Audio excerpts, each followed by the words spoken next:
तो last video में हमने रिवर्स प्रॉक्सी पे देखा था। अब देखते हैं कि हम उसको अपनी वेबसाइट पे किस तरह अप्लाई कर सकते हैं। तो सबसे मेन रिक्वायरमेंट होती है कि हमारे पास एक बैकएंड कोड होना चाहिए ताकि हम अपना रिवर्स प्रॉक्सी यूज करें। तो बैकएंड के कोड हम नोड में लिख सकते हैं, पाइथन में लिख सकते हैं, डॉटनेट में लिख सकते हैं, जावा में लिख सकते हैं। तो इस एग्जांपल के लिए मेरा सिंपल सा एक नोड में कोड होगा और ये जो अपना जब हम कोड लिखेंगे उसके अंदर हम एक स्पेसिफिक पोर्ट ओपन कर देंगे ताकि वो अपना रिक्वेस्ट एक्सेप्ट करता रहे। तो हमारी रिक्वेस्ट कैसे होगी, यूज़र हमारी वेबसाइट को एक्सेस करेगा, वेबसाइट अपने इंजन एक्स पे इंस्टॉल है, उसके बाद अपना इंजन एक्सेप्ट करेगा और जो रिक्वेस्ट आएगी उसको रिवर प्रॉक्सी के थ्रू उस पोर्ट नंबर पे उसको फॉरवर्ड कर देगा। तो अब जो रिवर प्रॉक्सी होती है और जो उसका हम कोड लिखते हैं वो हमारा सेम जिसमें इंजन एक्स होता है उसमें भी इंस्टॉल कर सकते हैं या हम किसी दूसरे सर्वर में इंस्टॉल करके उसका प्राइवेट आईपी और पोर्ट नंबर देके भी कर सकते हैं।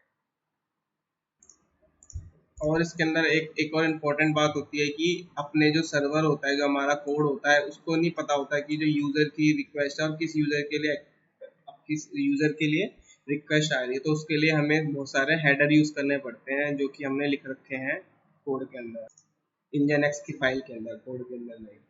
तो सबसे पहले अपना ये नोड है, तो हमें सबसे पहले नोड इंस्टॉल करना होगा अपने सर्वर में। तो ये सिंपल सी कमांड होती है अपने नोड इंस्टॉल करने के लिए। तो आई एम यूजिंग nvm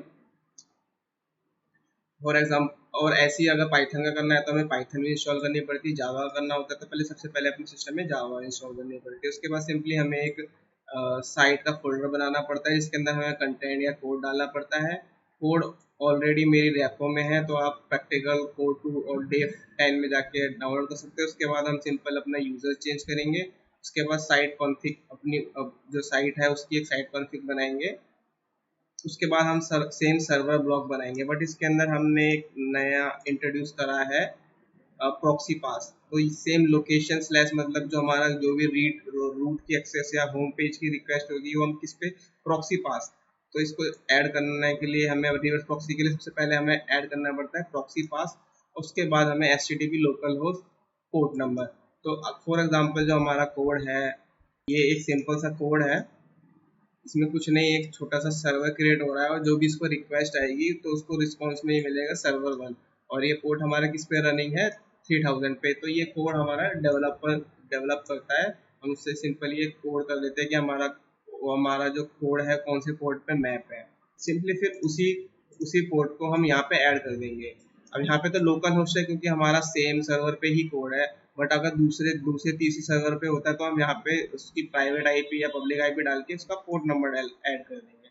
उसके बाद हमें हेडर सेट करने पड़ते हैं। अब हमें हेडर क्यों सेट करने पड़ते हैं, क्योंकि मैंने यही बताया था कि जो हमारा बैकएंड होता है और रिवर्स प्रॉक्सी यूज करते हैं तो उसको कुछ पता नहीं होता है कि रिक्वेस्ट कहाँ से किस डोमेन के लिए आती है। तो हमें ये तीनों अपने रिक्वेस्ट हेडर करना इम्पोर्टेंट होता है। तो पहले अपना हेडर में क्या होता है कि होस्ट, उसके बाद हमें वेरिएबल यूज करते हैं डॉलर सिंबल होस्ट। तो ये क्या करता है, हमारे बैकएंड को बताता है कि ये किस वेबसाइट के लिए रिक्वेस्ट आ रही है। फॉर एग्जांपल अगर मैं ये अपनी वेबसाइट इसके लिए यूज कर रहा हूँ तो अपने बैकएंड को पता चल जाएगा कि इस डोमेन के लिए हमारे पास एक रिक्वेस्ट आई है। उसके बाद हमें सेट करना पड़ता है proxy set header x serial IP $, remote address. तो ये क्या होल्ड करता है, ये वेरिएबल होल्ड करता है अपने यूजर का आईपी एड्रेस। तो इससे क्या होता है, इजीली ट्रैकिंग और लॉगिंग और सर्वर ज़्यादा अच्छे से मैनेज होता है रिवर्स प्रॉक्सी में। उसके बाद हमें जो थर्ड अपना हेडर यूज सेट करना पड़ता है वो होता है proxy set header x forward for. उसके बाद हम ये वेरिएबल यूज करेंगे, ये प्री डिफाइंड वेरिएबल है इंजन एक्स पे। तो ये वेरिएबल क्या क्या होल्ड करता है, all the IPs change like user proxy server. तो ये पूरी जर्नी कैसे कैसे रिक्वेस्ट पास होती है वो इसके अंदर इस वेरिएबल में होल्ड करती है। तो इसकी हेल्प से सर्वर और अच्छे से और लॉगिंग बहुत अच्छी हो जाती है।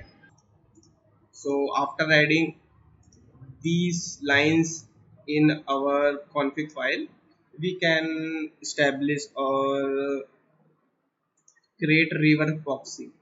उसके बाद सिंपली हम सिमलिंक बनाएंगे। उसके बाद nginx -t करके टेस्ट करके सिंपली इसको रीलोड कर देंगे। तो नेक्स्ट वीडियो में हम ये सारा प्रैक्टिकल करेंगे।